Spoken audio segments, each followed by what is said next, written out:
Hello is my presentation on the creation of the universe. My name is Nathan Zimnoch, and let's begin.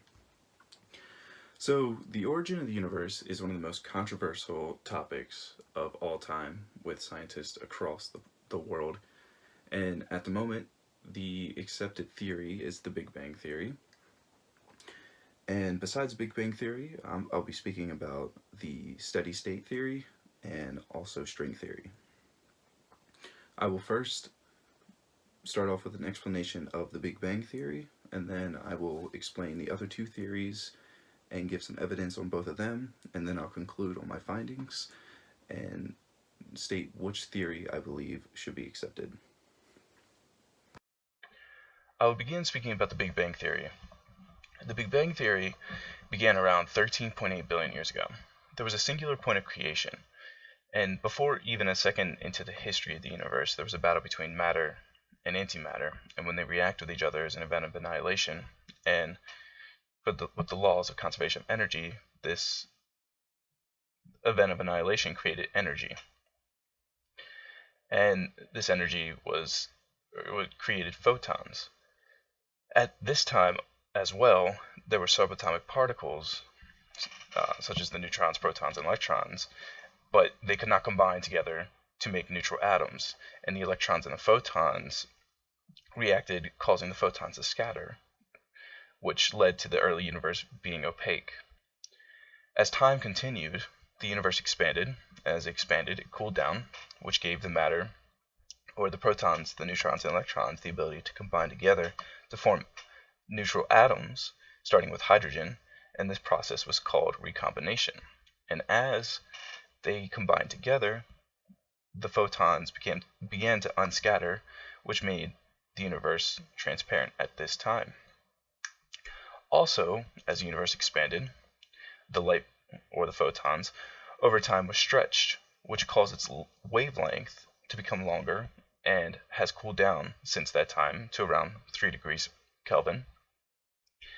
And these early sources of light that have cooled down over time and expanded went on to what we now perceive today as the cosmic microwave background.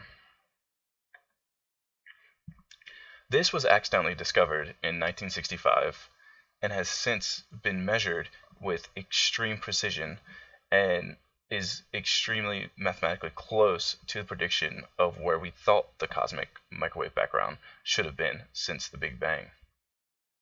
The discovery of the cosmic microwave background is the main reason why the Big Bang is the widest accepted theory for the creation of the universe.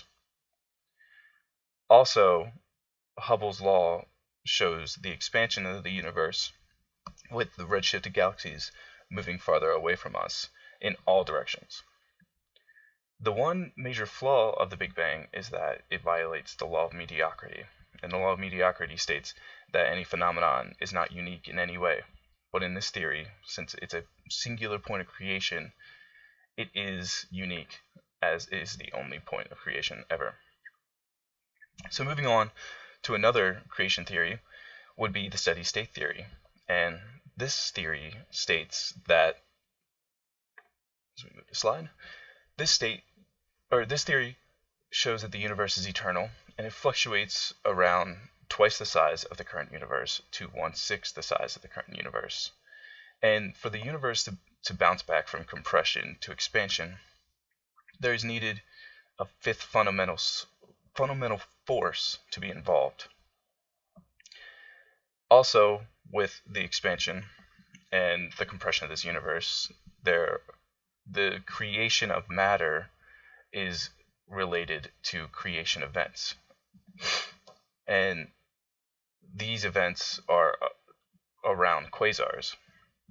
And it shows, this is proven by redshift galaxies near these matter creation events, showing that the matter is moving away from this creation. So the original steady state theory did not have an explanation for the cosmic microwave background, which led to its fall. But in recent time, the quasi-steady state theory gave an explanation to the cosmic microwave background, and it is explained by a whisker of carbon atoms, a few atoms wide and a few millimeters long. And we can't see them today because they're only visible when the universe is compressed. Although there was an explanation for this, the steady-state theory has been dismissed by this time, with their inability to predict future events and the lack of accurate information when showing redshifted objects not around creation events. Another theory is for creation is string theory.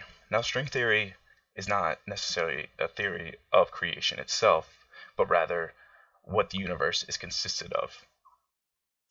This theory is a liaison between the theory of general relativity and quantum mechanics. Currently, there is no understanding of how gravity works in the extreme quantum level. String theory states that on the subatomic level, there are no particles, but rather there are strings that vibrate at certain frequencies to correspond on how these subatomic particles behave. Now, if proven, this theory could give an explanation of all four fundamental forces: the strong force, weak force, electromagnetic, and the gravity. But currently, in the laws of physics that we know today, quantum mechanics can only explain the three forces: the strong force, the weak force, and electromagnetic, and then Einstein's theory of general relativity explains gravity. So this explanation, or the driving force behind this explanation, is that it is a theory that unifies all of the forces of physics. So also, on top of this, is the string theory does not consist of the 4 dimensions that we know of today of time and space, but rather is made of 10 dimensions. And the 6 dimensions have not been discovered yet because they are thought to be so extremely small, and they're consisted of in a 6-dimensional object called the Calabi-Yau manifold. But unfortunately, it is very tough for the scientific community to get behind this theory for its inability to provide results that these extra dimensions exist.